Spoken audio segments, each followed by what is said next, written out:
klubimizni birgalikda o'zi meditsina xodimi bo'lib, o'ttiginaridan ko'ra bu yerda juda ko'p odamlarga natija berib, natijada odamlar umrini uzaytirib, sog' bo'lib, juda xursandchilik bo'lganligi uchun, Toshkentga kelganligi uchun biz yaqinlarimizdan hammaga aytib, kelib eshitib keting shu odam kelgan Toshkentga kelgani uchun sizlarni taklif qilganmiz.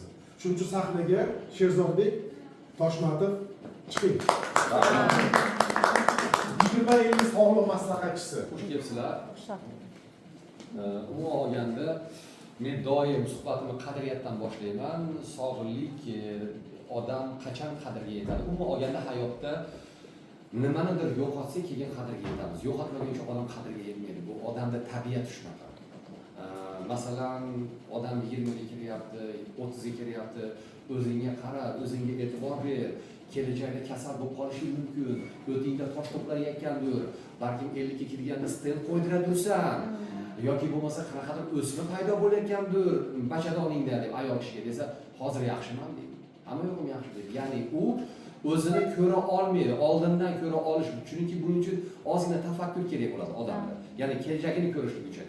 Men mana kecha ham bitta stories qo'ydim, reels qo'ydim. Ya'ni ko'p narsalarda odamlarda shunaqa narsa bor, hali icebergga o'xshataman, ko'ra olishlikda. Ya'ni ko'pchilik icebergni ustini ko'radi, namuncha kichkina deydi. Lekin icebergning tagi juda ham katta bo'ladi. Titanik urilib, mana barbod bo'lgan. Endi u icebergning tagini hamma ham ko'ra olmaydi. Yoshlar hozir sog'ligini ko'ra olmaydi. Nimaga? Chunki u icebergning suvda ostida turibdi-da. Shuning uchun hozir gapirsangiz, ichaveradi, kola, fanta ichaveradi, o'ziga e'tibor bermaydi. Asabi polni manaqada fast foodda o'tiribdi hozir yosh bolalar qachonlardir bir kun keladi. Endi Xudo saqlasin kasal bo'lmasin. Lekin iloji yo'q. Hozir hayot shunaqa. Boshi peshanaga bilib ketgandan keyin endi uni qora mashinasi, li mashinasi, mana bu joylarda kvartiralar, dangalama uchastkalar hech nima ko'zga ko'rinmaydi. Endi u tosh suyagini almashtirib temir qo'yish kerak.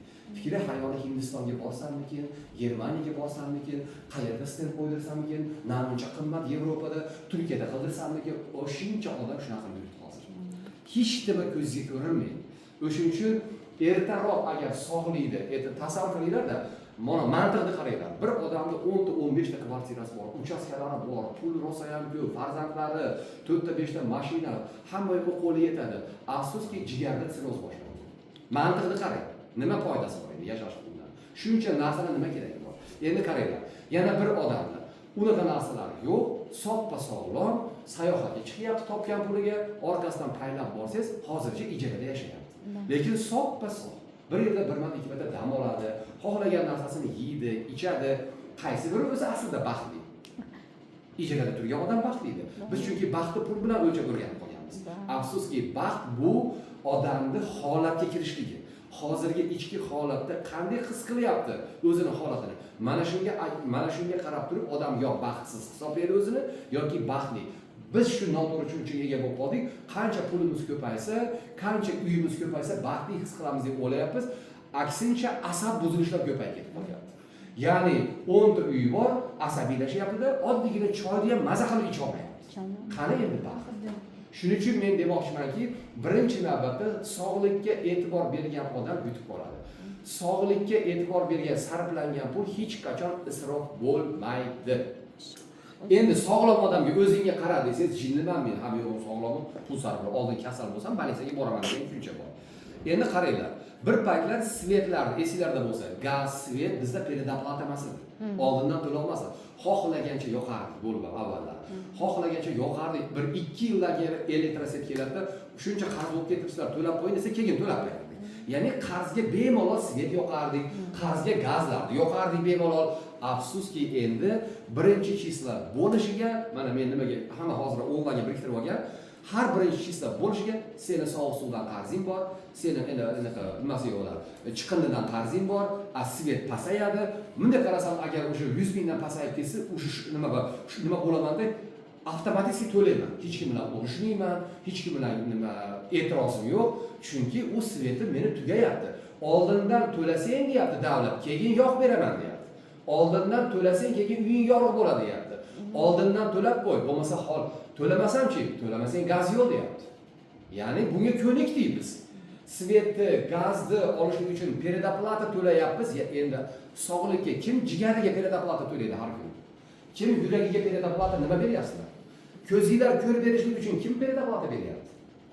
Ya'ni biz organizm yaxshi ham Xudoyimizga predoplata qilib qo'ymadi. Jigarimizni, yuragimizni, ko'zimizni nurini, suyaklarimizni, mana bu yurgan muskul umurtqalarimizni predoplata qilib qo'ymadi. Agar predoplata qilib qo'yganda ko'chada hozir hech kim qolmagan. Nimaga? Sababi u birinchi kislotani berish kerak edi. Oqsillar, vitaminlar, minerallar, tozalash kerak ichaklarimizni, boshqa. O'shuning uchun Xudoga shukrlar keltiramiz. Mana predoplata qilib qo'ydi a'zolarimiz.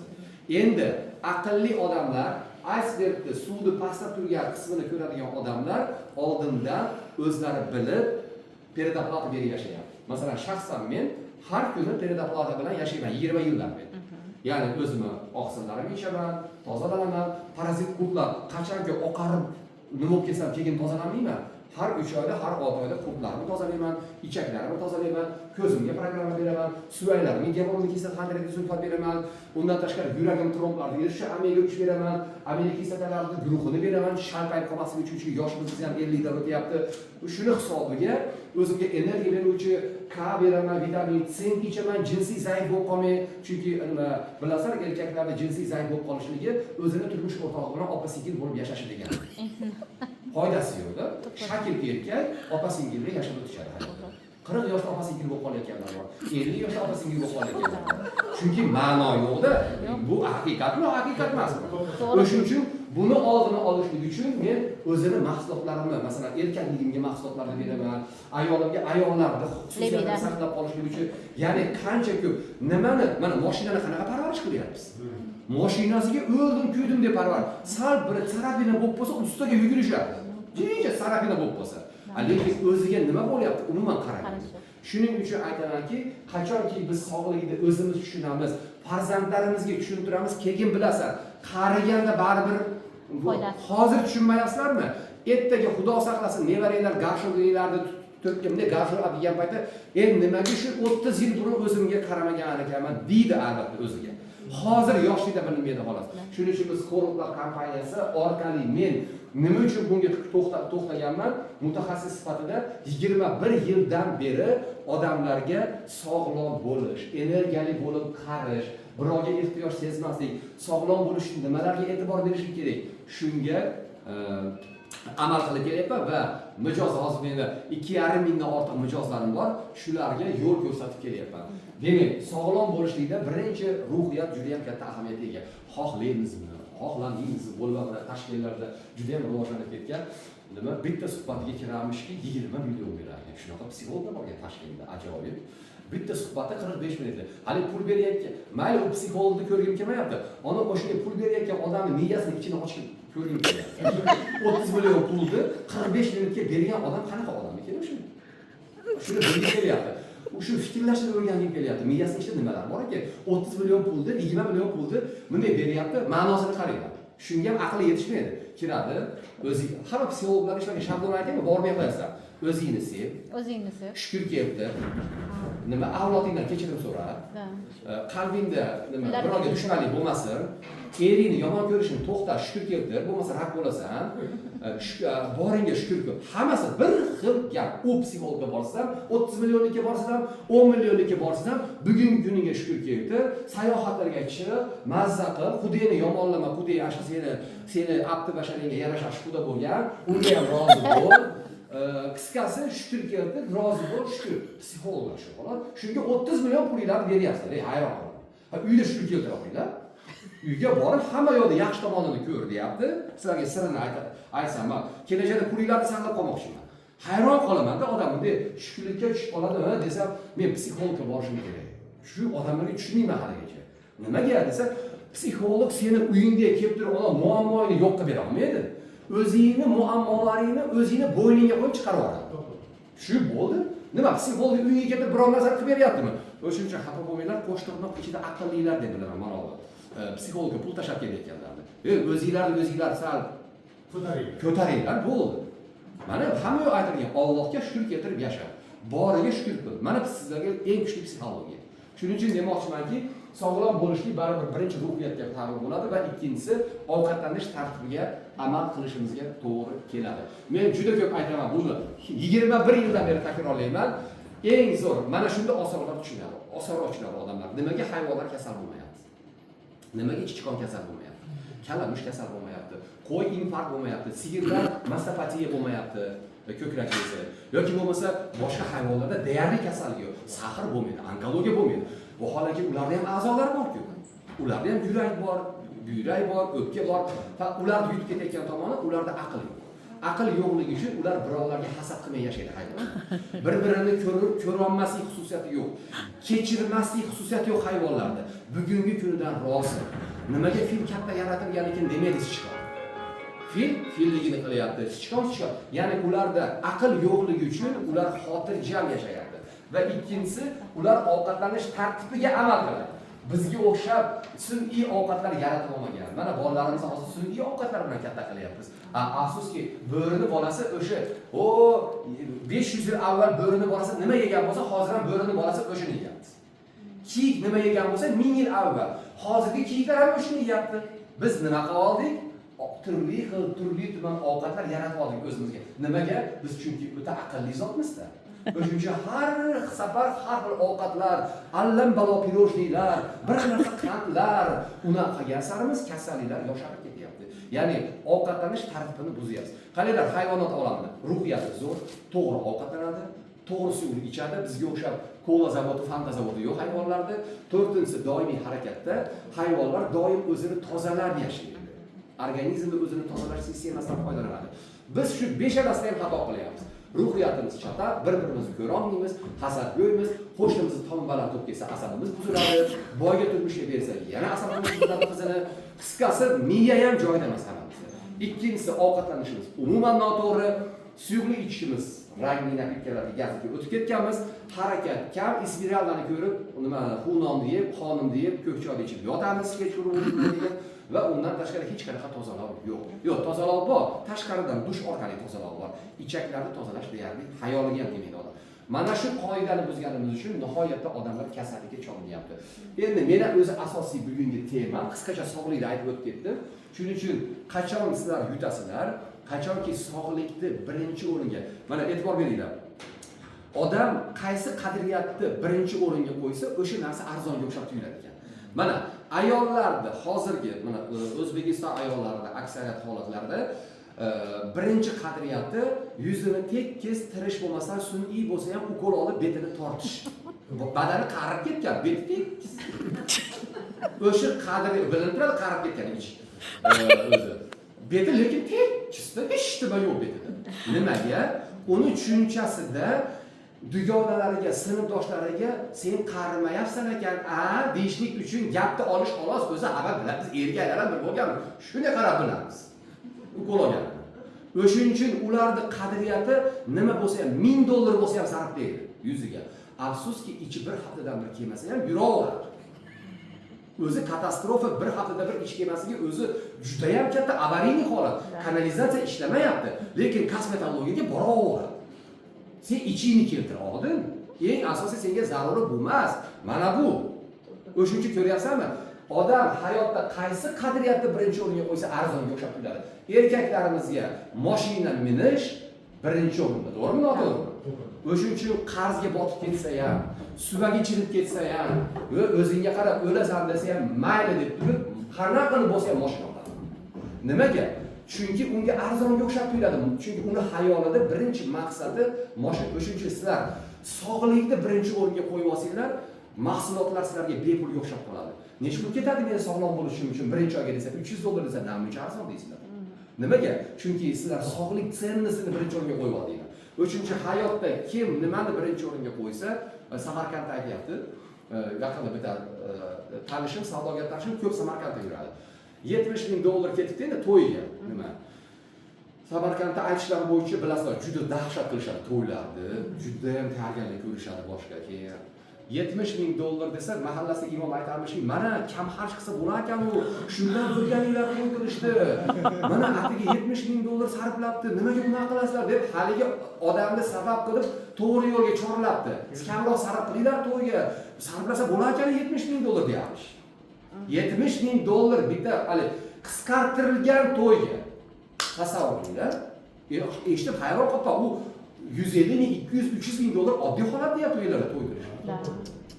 Chunki ularning qadriyatida to'y qilib odamlarga mana ko'rib qo'yish deyishlik qadriyati birinchi o'rindaligi uchun qizig'i yo'q, qarzga bo'lsa ham to'y qiladi. Ko'ryapsizmi? Qaraydi odamlar sog'lik va sayohatni birinchi o'ringa qo'yib olsa, maza qilib yashardi hamma.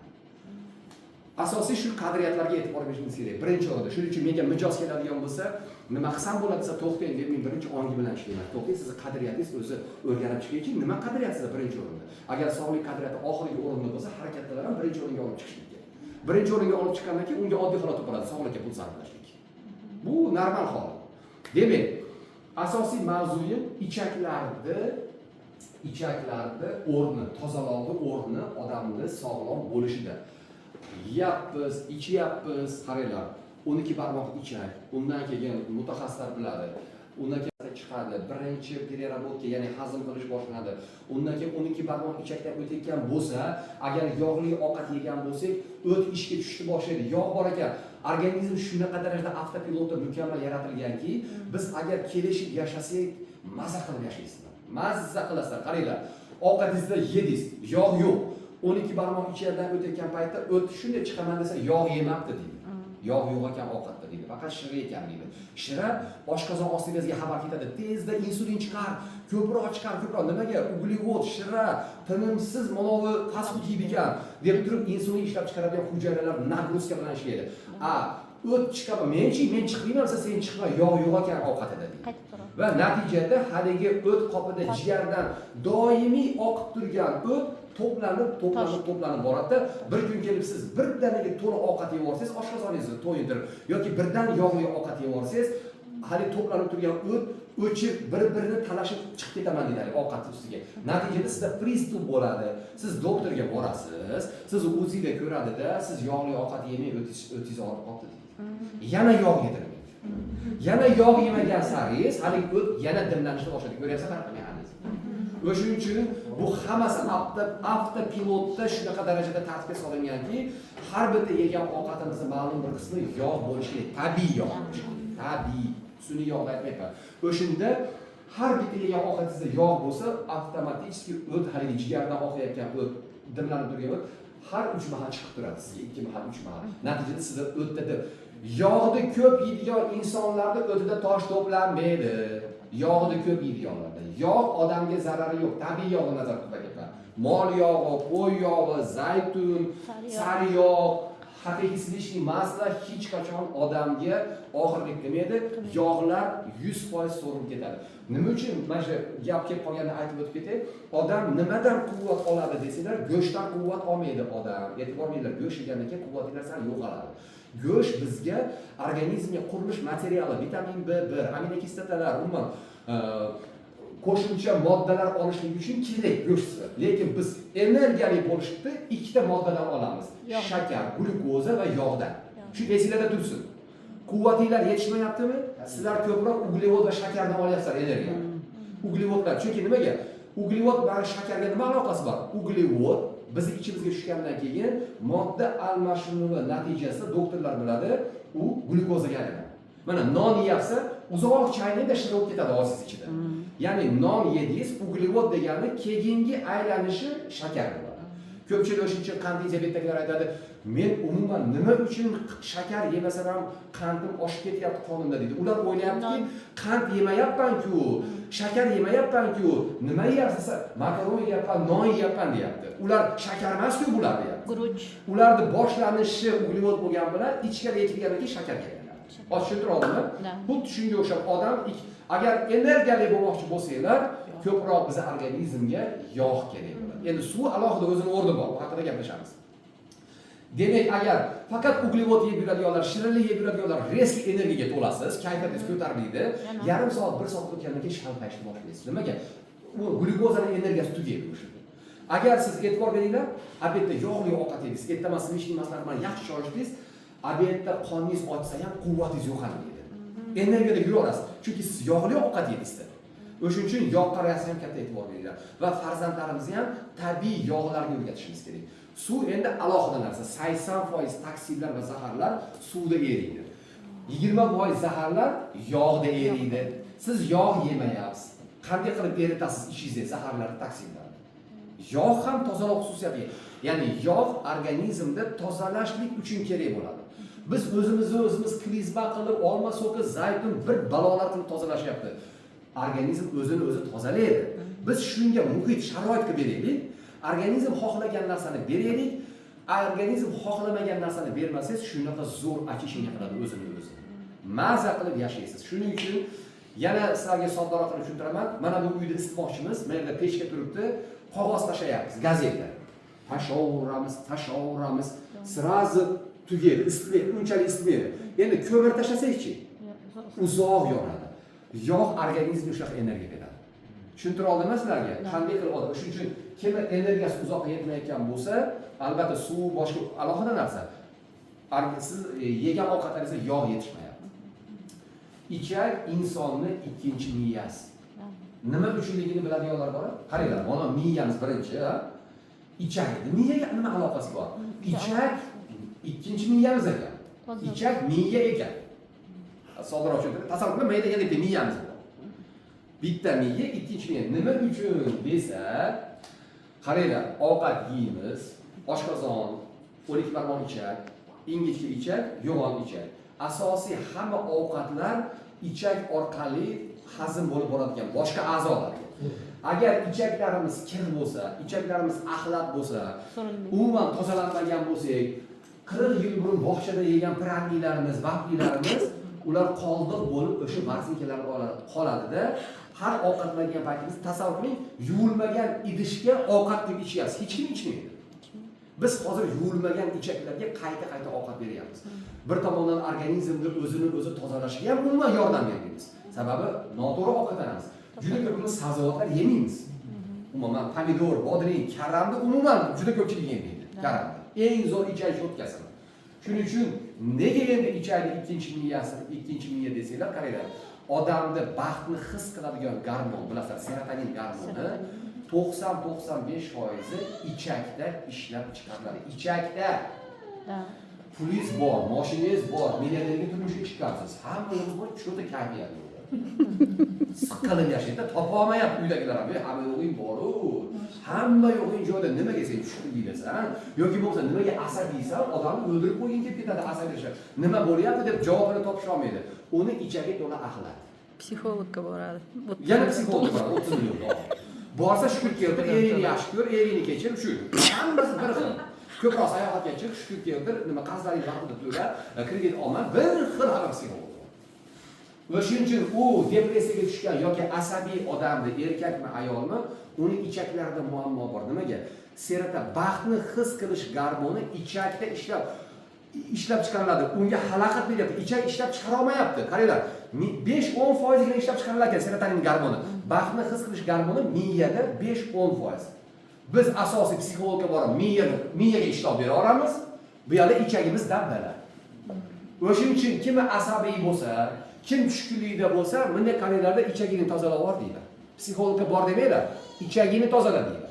Chunki ichak toza bo'lib, me'yorda bo'lsa, to'g'ri ovqatlanishga tushsa, sabzavotlarni ko'p yesak, detoksikatsiya qilsak, tabiiy yo'llar bilan organizmga yordam bersak, florasini tiklasak, bifida laktobakteriyalarni bersak, karamlarni g'ichratib yesak, ana unda sekin ichak o'zini faoliyatiga tushgandan keyin serotonin gormoni 90% chiqarib beradi. Siz baxtli bo'lib yashashni boshlaysiz. Hayron qolasiz. Bu yerdagi muammolaringiz yechilgani yo'q, lekin qanaqadir kayfiyatingiz zo'r bo'ladi. Shuning uchun ichakka odamda energiya bo'lishi ham. Hali energiyali odamni, xursand odamni ko'rsangiz, millioner bo'lmasa ham bilingki, ichagi toza bo'ladi. Bilib qo'yasiz, demak bu ichagini tozalaydi ekan yoki normalniy ovqatlanar ekan, ko'proq salat yeydi ekan. Misol, yoki ichagi bir kunda bir mahal, ikki mahal normalniy keladi ekan, o'sha kayfiyati zo'r. O'sha uchun hamma narsa faqat ruhiyatga, moddiyatga bog'liq emas, faqatgina pulga, boylikka bog'liq emas. Agar xotirjam bo'lish, o'zini baxtli his qilish, puli ko'plikda bo'lganda, unda hayotda hamma millionerlar xotirjam bo'ladi. Asosiy muammo o'shalarda. Ko'ringlar, pul ko'pladi. Rasa g'am yo'q. Sababi boshqa narsada muammo. Pulni o'zida emas. Shuning uchun ichakni yordam berishimiz uchun birinchi navbatda har bir kiloga 30 ml suv ichishimiz kerak. Ichayotgan suvimiz ishqorli, mineralli bo'lsa juda ham zo'r bo'ladi. Bizda Coral degan suvimiz bor, mana Detox Plus. Qaranglar, mana bunga yozilgan. Coral Detox Plus eng zo'r mahsulot. Buni tarkibida Coral degan ajoyib mahsulotimiz bor. Endi hozir mana Ocean Mint deyapmiz unvoniga. Undan ham ko'ra kuchliroq desa ham bo'laveradi. Okeandan olingan ajoyib mana Ocean Mint. Buni 750 ml ga bitta solamiz. Buni ichganimizdan keyin qaranglar. Erkaklar biladi, avval tatib ko'rishgan bo'lsa, spirtni shunday og'ziga olib turib yutmasa ham odam mos bo'lib qoladi-da, hali tushgan yo'q oshqozonga. Uni spirtni ichib yurganlar bilishadi. Shunday og'ziga oladi ozgina, o'sha tursa boshda aylantirishni boshlaydi. Vaholanki hali yutgan yo'q. Nimaga? Spirtdagi suvni sir tarangligi o'ta yupqalashib ketgan bo'ladi. Shuning uchun og'iz bo'shlig'idan so'rishni boshlaydi. Xuddi shunga o'xshab, Coral yoki Ocean Mintni suvga solgan paytimizda suvni sir tarangligini yupqa qilib olish hisobiga nihoyatda hujayraga oson kiradigan bo'lib qoladi. Hujayraga kirgandan keyin hujayra o'zini Detox Plus'imiz ichida mana Coral bor. Hozir Coral alohida продажada yo'q hozir o'sha. Yo'q. Lekin nimalar ichida bor, Detox ichida. O'sha uchun Coral tushuntira olay. Buni Coral 1 litrli suvga, men o'zi 1,5 deb yozilgan, lekin bizni suvlarga 1 litrga solsa yetadi. 1 litrga bitta paketcha solasiz, bunda 10 ta bor. Suvning tarkibidagi zaharli moddalarda mana bu ko'rinishda mana. Berib turing-da. Birinchi marta hali ko'rmaganlar uchun birinchi marta.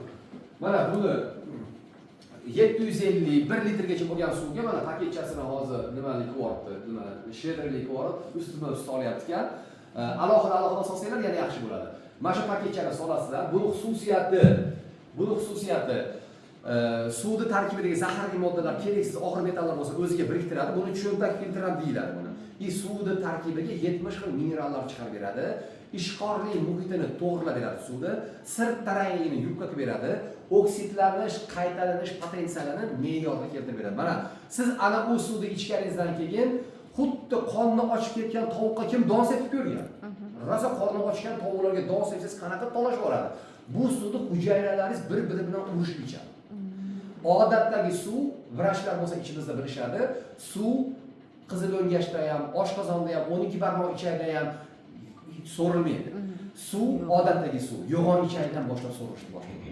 O'shuning uchun sirt tarangligi yupqa bo'lgan tirik suv esa mana buloq suvlari, tog' suvlari sirazi og'iz bo'shlig'idan boshlab so'rishni boshlaydi. Hujayralar shunaqa maza qilib ichadi va sizda tozalanish jarayoni ketadi va energiya beradi. O'lik suv odamdan energiya olib qo'yadi. Nimaga?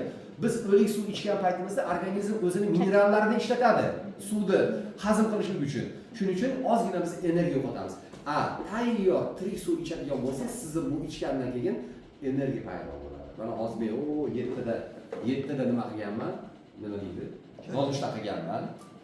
Bilasizlar, obed vaqti o'tib ketsa, odam shalpayib, asabiylashib, qonni ochib, bilasizlar, qonni ochgan odamni.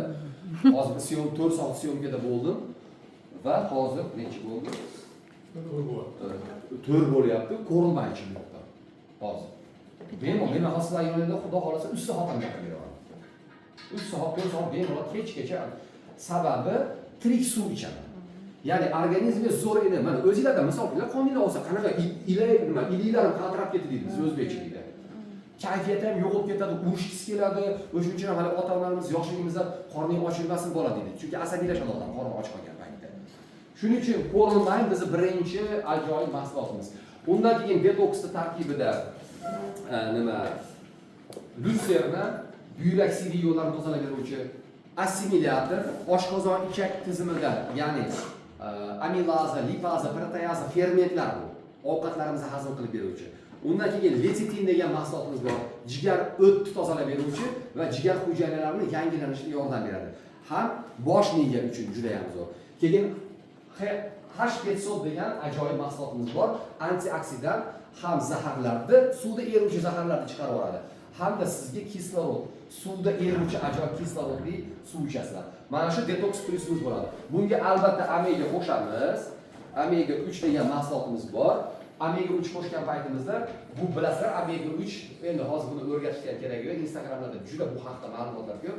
Tromb eritish xususiyatiga ega, bilyashkalarni eritadi. O'shuning uchun mana bu Omega ham umrimizni oxirigacha menga ko'pchilik aytadi, bu narsalarni H-petsotimizda bor ekan, mana eng kuchli mahsulotimiz. Shunaqa zo'r energiya beradi organizmga, kislorod beradi.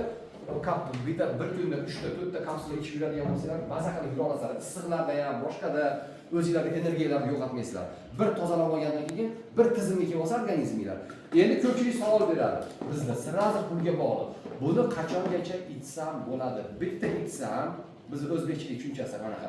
Shuni bitta ichsam, umrimni oxirigacha qariguncha rosa zo'r yashaymanmi, yosharib 18 ga kelib deb. Haligi shunaqa tushuncha borda bizda, shu pul sarflamasada, bitta olib qo'ysada, butun umrga yetsa. Shu iloji yo'q bu narsani.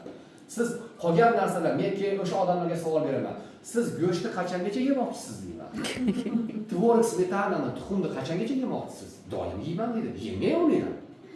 Mana mashina oldingiz, nimaga hadi benzin qo'yasiz? Asabiylashib, mana hozir benzin narxi oshib ketdi. Borib 92-95 benzin qo'yadi, mashinasi bor. Bir marta qo'ysa, nimaga qo'yadi? Qo'ymasin-ki. Mashina yurmaydi-da. Bu ham xuddi shunaqa. Agar sizga energiya kerak bo'lsa, mana uyingizni shipirdingiz, mana bu tozalayapti. Uyingizni shipirdingiz, ayniqsa parazitga davolaydi, parazitni tushirgan onalar shunaqa tushunchasi bor. Nima bo'lsa, men bolamni nima 5 yil burun qurtga davolatuvdi. Yana qurt paydo bo'lib qolibdi shekilli deyapti.